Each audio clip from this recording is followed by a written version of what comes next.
I went to NAB and I have some thoughts to share about it. But you might be asking, what is NAB? It is called the National Association of Broadcast, and it's basically a giant tech expo if you're in media. So whether you're in film or live streaming or news broadcast or YouTube or anything media related, people go there. And I saw some pretty cool things and I met some pretty cool things, but really I want to share why I went and my overall thoughts on it, because I went to look for a job, kind of. My goal there was to find a job, find other people to collaborate with, and maybe get some leads on what I could do for circuit breakers.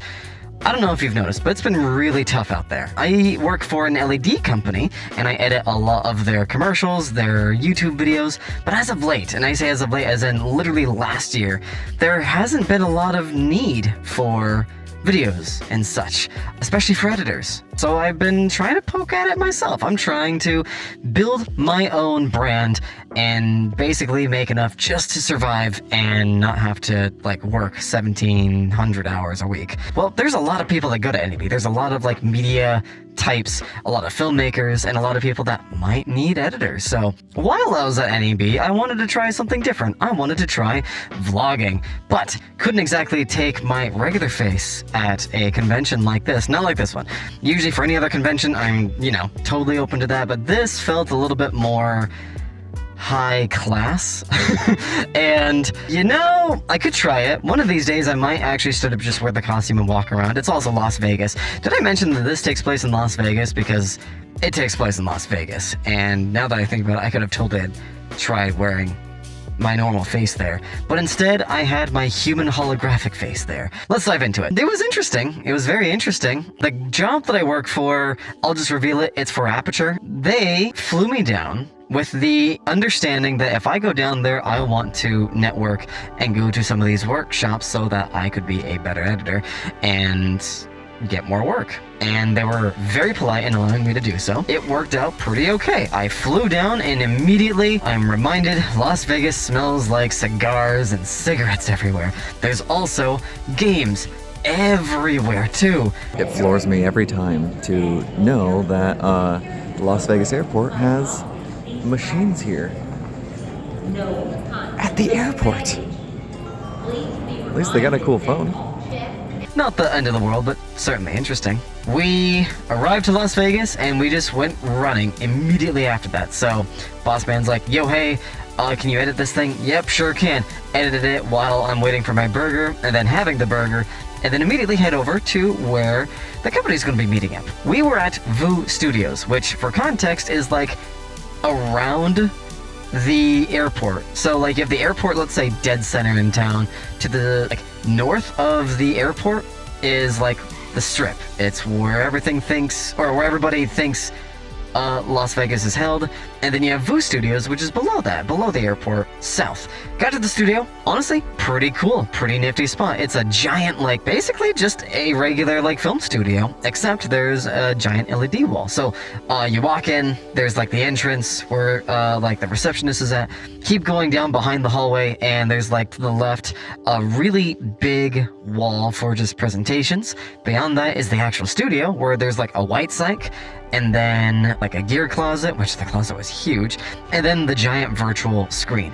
Pretty darn cool stuff. That's where we held the majority of our events at and such, and where we wanted to just hype people for the future of LED technology. I've always heard about how big NAB really is, and it's true. It's so massive. It's held at the Las Vegas Convention Center, and this expo was held in 3 different buildings: South, West, and North. South had all the post-production stuff. It's where a lot of the workshops I went to were held. North, I think, had all the production stuff. So the lenses, the cameras, and the lighting were all held there. And then I think the West had a weird amount of experimental stuff. So huge. But I've already been there at least once, so I thought, okay, I could definitely handle this trip. Oh man, boy, was I underprepared for everything.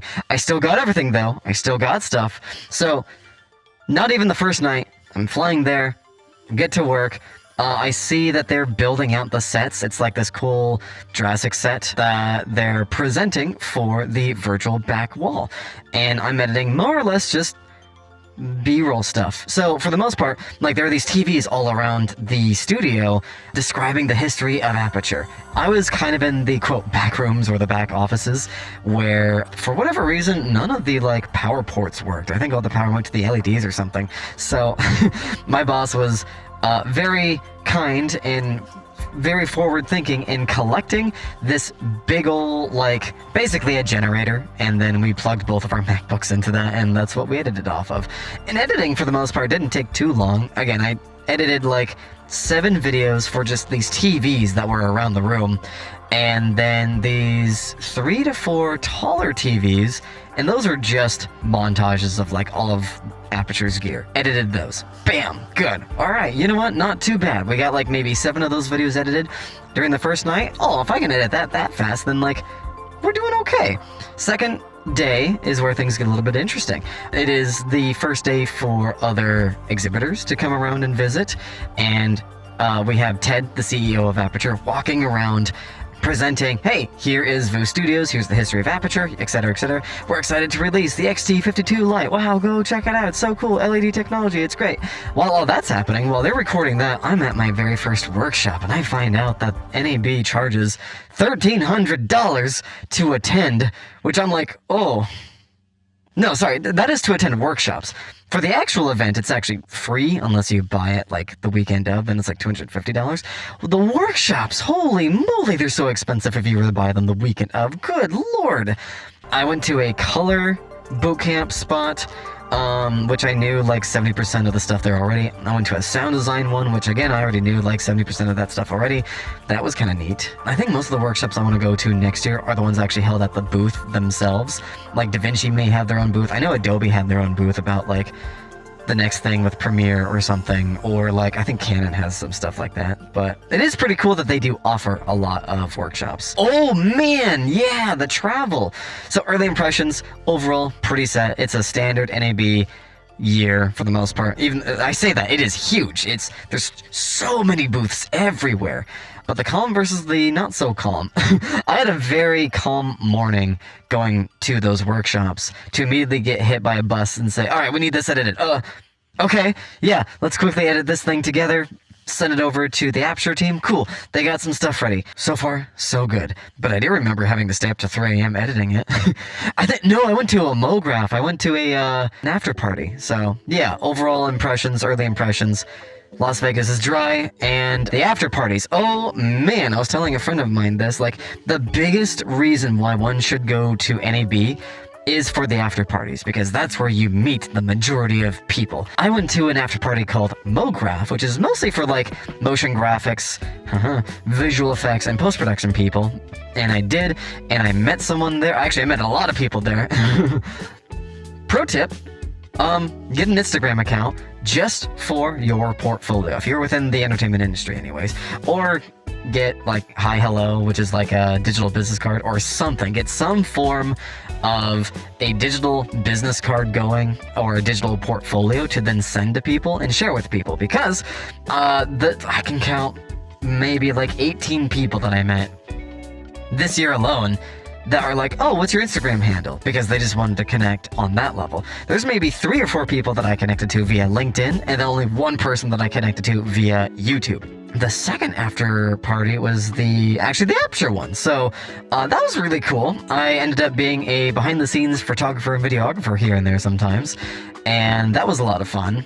And then immediately after that after party, on the same night, was the B&H after party. What the biggest thing about B&H in general is it's like one of the biggest like media camera seller platforms out there, and so their after parties are just as big. They're huge.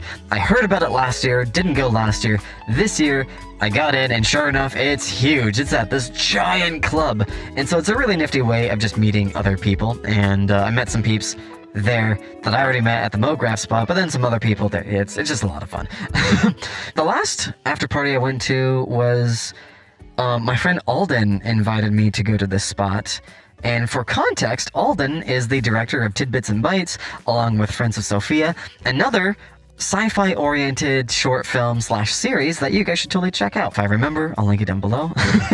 Or you can type in Friends of Sophia. His after party was really cool. It was actually really weird because like it wasn't his particularly, but he was invited to go, and then he invited me to go as well. So I went, and it's at like this really classy looking hotel, and I'm like, okay.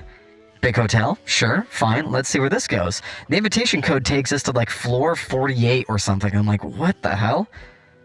Are we going into somebody's room? What is this? I get to that floor and I'm walking around and I'm like, I think I'm going to get diddled tonight or something. Like, I feel like I'm going into someone's personal, like, room.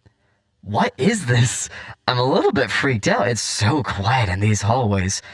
And I continue walking down another hallway, and then another hallway. I open up the door at the unit that I'm supposed to walk into, and then sure enough, hey, it's just a party. There's no weird orgies happening. It's just an after party, just like anything else. Except it's set up with a couple of other nifty guru people. A lot of people that are into like virtual productions as well, and into other nifty technology as well. That's probably the biggest piece that I'm excited about. Met up with Alden, met up with a bunch of his coworkers and his content peeps, and everyone there was really cool. Exchanged more Instagram handles and some LinkedIn handles this time, and got back at my apartment at like 2, or not apartment, but hotel room at like 2 in the morning or something. Gosh, I guess that's the biggest thing. Throughout all of this experience, I went to bed probably on average around 2 to 3 a.m. because usually when I get back to my hotel room, I'd either be editing or I just got home really late. It is very much a time to be social, to network, to hang out, make new friends, and share projects. Overall, after parties were a lot of fun. Very tiresome, but good. Now, moving on to the fun stuff, what I did after that. Omega Mart. I went back there. You're gosh darn right I went back. How could I not? The two big things I wanted to do, when I was down there outside of work and everything else, was go to Omega Mart and go to the Rainforest Cafe. And I experienced it. I experienced it alone this time. Last year I went with friends. This year I went alone. And that was still a really fun experience. I would say probably go with friends. There's a story that you could, experience. And the cool thing about the story is they give you like a card, like an employee card at Omega Mart. You go in and you can tap on these consoles and learn more about the universe, participate in some of the puzzles, piece together some stuff, and then you literally rise to the ranks of Dramcorp. Or Dramcorp? I think it's Dramcorp.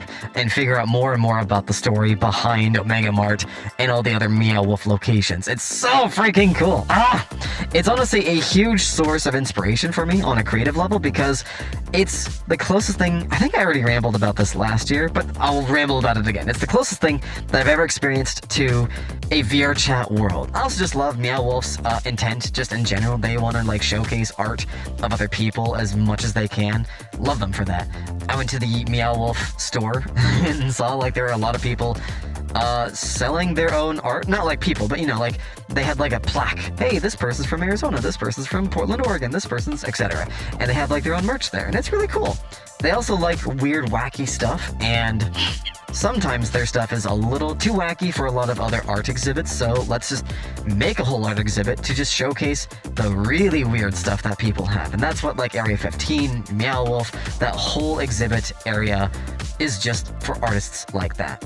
But Omega Mart specifically feels like here are all those ideas put together in a story, and now it's also affecting other locations as well. It started in Santa Fe and expanded over to all these other locations. They're making another Meow Wolf in Los Angeles in 2026, and I'm so stoked for that. But Omega Mart is the one and only, and it's in Las Vegas. It is connected to the Meow Wolf, if you will, universe, but supposedly there's a whole story connecting them, and I am inspired by it. Also, it's just really cool to go back to Meow Wolf. Like, outside the car ride to get there, it's free to enter. You could straight up just like get there and hang out. Maybe go grab a coffee at that cafe stand. I got a loaf bread thing because I had to with the name like mine. I went to tour the gift shop and I got too much stuff. I went to tour some of the other locations as well. Like there's like a indoor virtual golfing spot. There's an arcade spot. There's a couple of other things to do in that area in the building alone. And then outside that building, there's like other things to do there, like a John Wick experience piece or something. But yeah, I mostly just went there for Omega Mart. I did hang out at Meow Wolf for a solid hour, then got a ticket, got into Omega Mart, and experienced everything beyond that. There's like a whole upstairs too. Everything you could do to explore there, just do it. It's so worth it. It's so cool. But the biggest inspirations, I would say, are the story elements. So like, I keep telling people like, dude, this is the one universe that has like inspired me on such a deep core level that like I'm now remixing how I do circuit breakers for this. Also, it's got like evil corporations, whether it's like the Tyrell Company, Cerberus, whatever. They have Dram Corp, and they have their own weird, wacky stories there too. So it's just a lot of fun. Definitely go out and experience it, and also stay tuned for what else I have inspired by a lot of this stuff. So it'd be really cool to showcase a lot of this stuff over at a Meow Wolf location. Not sure which one to go for yet. I mean, obviously I've been to the Las Vegas one, but it might be kind of cool to go to some of the other spots. Ooh, they are opening a spot in Los Angeles as well next year. Maybe it'd be cool to get featured over there. We'll see though, we'll see. But yeah, that's my whole Las Vegas NAB experience. If you ever feel like you're just wandering around in life, you're still trying to figure it out, that's okay. And in fact, that's just what being an artist and an adult is like. So it is okay to feel like you're wandering around. Just keep poking at it until you feel like you've hit it. And even if you feel like you've hit it and you're still wandering around a little bit, then that is okay. That is a good feeling. And it's a feeling that should be guiding you to figuring out yourself more and more every single day. It'll be a forever journey. And that's, I guess, the beauty of being alive. And being an artist, too. So, yeah. Thanks for watching, everybody. I hope you stay artsy.